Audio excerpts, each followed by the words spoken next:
बबलू बचाओ। ये तो वही मोती का घर है। इसका एक भी मोती अपनी जगह से हिल नहीं रहा। ये चिड़िया कोई साधारण चिड़िया नहीं है। कालू भाई, हम तो तिनकों के लालच में मारे गए। जिस रानो चिड़िया को हम पागल समझते थे, आज उसका जादुई घर ही हमें मौत से बचा सकता है। लेकिन क्या वो हमें अंदर आने देगी? हमने तो उसके साथ बहुत बुरा किया था। कालू, बबलू, रुक जाओ, अपनी जान मत गवाओ, खिड़की की तरफ आओ। रानो, तुम? लेकिन क्यों? हमने तो तेरा मजाक उड़ाया था। घने जंगल में रानो नाम की एक सीधी और मेहनती चिड़िया अपने बेटी गुड़िया और बेटे कुक्कू के साथ एक तिनकों के छोटे से घोंसले में रहती थी। एक दिन दोपहर में रानो जंगल के गहरे इलाके में अपने बच्चों के लिए पके हुए फल और दाना ढूंढ रही थी। मम्मी, मुझे बहुत तेज भूख लगी है। आज कुछ मीठा खाने को मिलेगा क्या? कुकू, थोड़ा सब्र करो। मम्मी इतनी कड़ी धूप में हमारे लिए ही तो मेहनत कर रही है। हाँ मेरे बच्चों, बस थोड़ा सा और आगे चलते हैं। उस घने बरगद के पास बहुत सारे मीठे फल लगे हैं। जैसे ही रानो बरगद के पेड़ के नीचे पहुंची, उसकी नजर मिट्टी में आधे दबे हुए एक पुरानी लकड़ी के संदूक पर पड़ी। उस संदूक पर अजीब से जादुई चिन्ह बने हुए थे। अरे, यहाँ बरगद की विशाल जड़ के पास ये क्या है? इतना पुराना संदूक। मम्मी देखो, इसमें से हल्की हल्की नीली चमक बाहर आ रही है। मम्मी मत छुओ, कहीं इसमें कोई भूत तो नहीं? डर मत कुकू, मैं देख कर आती हूँ। जैसे ही रानो ने अपनी चोंच से उस संदूक की कुंडी को छुआ, अचानक आसमान में एक मीठी संगीतमय ध्वनि गूंज उठी। संदूक धीरे धीरे खुला और उसमें से चमकते हुए अनगिनत नीले सफेद जादुई मोती निकलने लगे। प्रणाम रानो चिड़िया, मैं इस जंगल का प्राचीन जादुई संदूक हूँ। 100 सालों से मैं किसी सच्चे, दयालु और मेहनती पक्षी का इंतजार कर रहा था। तुम्हारी मेहनत और बच्चों के प्रति निस्वार्थ प्रेम देखकर मैं जाग उठा हूँ। जादुई ट्रंक? ये सब मोती? ये कोई साधारण मोती नहीं है रानो, ये अभेद्य जादुई मोती है। इनसे तुम जो भी ढांचा बनाओगी, वो दुनिया के सबसे बड़े तूफान, बारिश या आग से भी कभी नहीं टूटेगा। ये ट्रंक अब तुम्हारा है। हे भगवान, आपका बहुत बहुत धन्यवाद। हर साल तूफान में मेरा तिनकों का घोंसला टूट जाता है और मेरे बच्चे बेघर हो जाते हैं। अब मैं इन जादुई मोतियों से अपने बच्चों के लिए एक पक्का और सुरक्षित मोती का घर बनाऊंगी। रानो अपनी चोंच में एक एक जादुई मोती उठाकर बरगद की सबसे मजबूत डाल पर रखने लगी। तभी वहाँ जंगल के दूसरे पक्षी आ पहुँचे।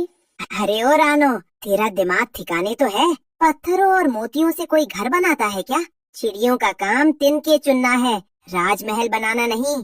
बिल्कुल सही कहा कालू भाई। बेवकूफ चिड़िया, इतने भारी मोती हवा में कैसे टिकेंगे? पहला झोंका आएगा और तेरा ये फालतू घर जमीन पर आ गिरेगा। रानो, मेरी बात मानो, हम इस जंगल के अनुभवी पक्षी हैं। आज तक किसी पक्षी ने मोतियों का घर नहीं बनाया। तुम बेकार में अपनी ऊर्जा बर्बाद कर रही हो। हाँ मिट्ठू जी, अपनी औकात से बड़े सपने नहीं देखने चाहिए। चील या बाज आएगा तो मोतियों की चमक देखकर सबसे पहले तेरे बच्चों पर झपटेगा। रानो बहन, संभल जाओ, अगर ये मोती नीचे गिरे तो तेरे छोटे छोटे बच्चे दब जाएंगे। तिनकों का घोंसला ही हम पक्षियों के लिए सबसे सेफ होता है। अरे छोड़ो भी कबूतरी, इसे तो घमंड हो गया है। जब इसका घर गिरेगा और इसके मोती मिट्टी में मिल जाएंगे, तब इसे अक्ल आएगी। चलो यहाँ से। सब पक्षी रानो पर हंसते हुए वहाँ से चले गए। पक्षियों की कड़वी बातें सुनकर रानो की आंखों में आंसू आ गए। वो उदास होकर बैठ गई। मम्मी, आप रो मत। कालू अंकल और टुनटुनी आंटी हमेशा दूसरों की बुराई करते हैं।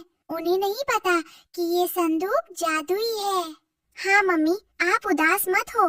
मैं बहुत बड़ा और मजबूत हो गया हूँ। मैं भी आपके साथ मोती उठाऊंगा।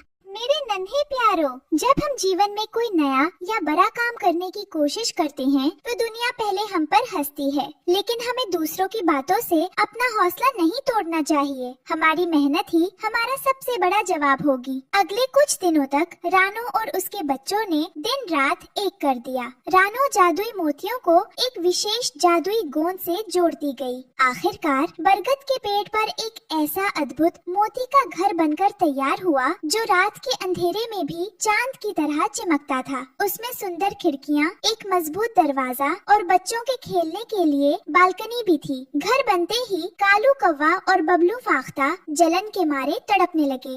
बबलू, ये घर तो सचमुच बहुत सुंदर लग रहा है। अगर जंगल के राजा गरुड़ ने ये देख लिया तो रानो को जंगल की रानी बना देंगे। चिंता मत कर कालू, आज रात आसमान का रंग देख, भयंकर तूफान आने वाला है। आज रात ही इस चिड़िया का घमंड जमीन में मिल जाएगा। देखते ही देखते आसमान में काले कहाड़ बादल छा गए। हवाएं इतनी तेज हो गईं कि बड़े बड़े पेड़ उखड़ने लगे। बिजली की कड़क से पूरा जंगल कांप उठा। बचाओ, बचाओ, मेरा घोंसला हवा में उड़ गया। मेरे अंडे, हे भगवान।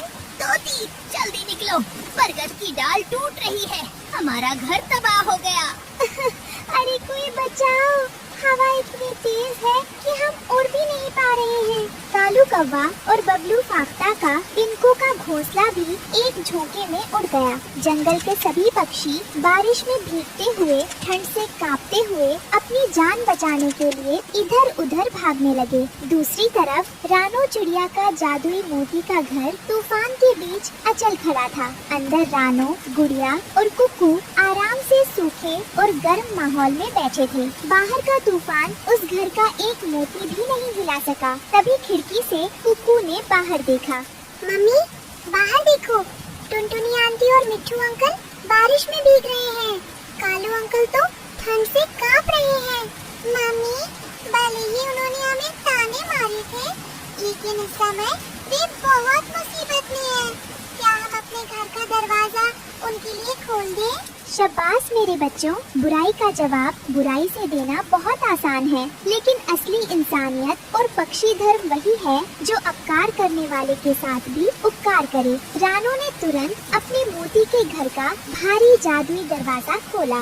मिट्ठू भाई, टुनटुनी बहन, कालू, बबलू, भागकर यहाँ आओ, मेरे मोती के घर के अंदर आ जाओ। तुम सब यहाँ सुरक्षित रहोगे। भीगते और डरते हुए सभी पक्षी एक एक करके रानो के मोती के घर के अंदर आ गए। घर के अंदर आते ही उन्हें अद्भुत गर्माहट और शांति का एहसास हुआ। जब तूफान थमा और सुबह की पहली किरण निकली तो जंगल के सभी पक्षी शर्म से अपना सिर झुकाए खड़े थे।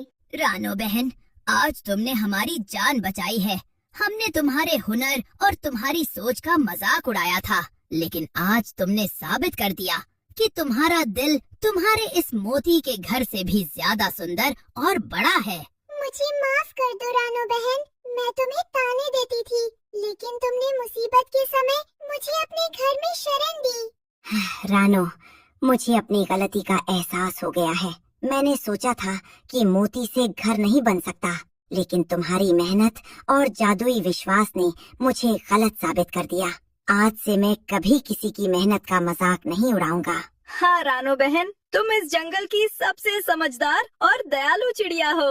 दोस्तों, पुरानी बातों को भूल जाइए, बस हमेशा याद रखिए, जब भी कोई नया या अनोखा काम करने की कोशिश करे तो उसका मजाक उड़ाने के बजाय उसका हौसला बढ़ाइए। एकता और मेहनत में ही सबसे बड़ी ताकत होती है। और हमारा जादुई मोती का घर हर मुसीबत में आप सबके लिए हमेशा खुला रहेगा।